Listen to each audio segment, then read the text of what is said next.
ఏంట్రా పవన్ ఆలోచిస్తున్నావు? ఈ సొసైటీలో ఉన్న యూత్ గురించిరా. యూత్ ఇందులో సగానికి సగం మంది మన లాంటి యూతేరా. అందులో ఒకడికి డ్రగ్స్ అంటే పిచ్చి, ఇంకొకడికి ప్రేమించిన అమ్మాయి అంటే పిచ్చి, మరొకడికి బెట్టింగ్స్ అంటే పిచ్చి.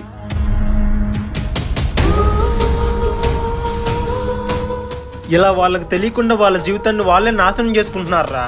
ఇలా వాళ్ళ జీవితం వాళ్ళు నాశనం చేసుకోవడం కాక వాళ్ళ తల్లిదండ్రులు వాళ్ళ మీద పెట్టుకున్న ఎన్నో ఆశలు కూడా నాశనం చేసేస్తున్నారా. ఒకసారి వాళ్ళ తల్లిదండ్రుల కష్టం గురించి ఆలోచించరా.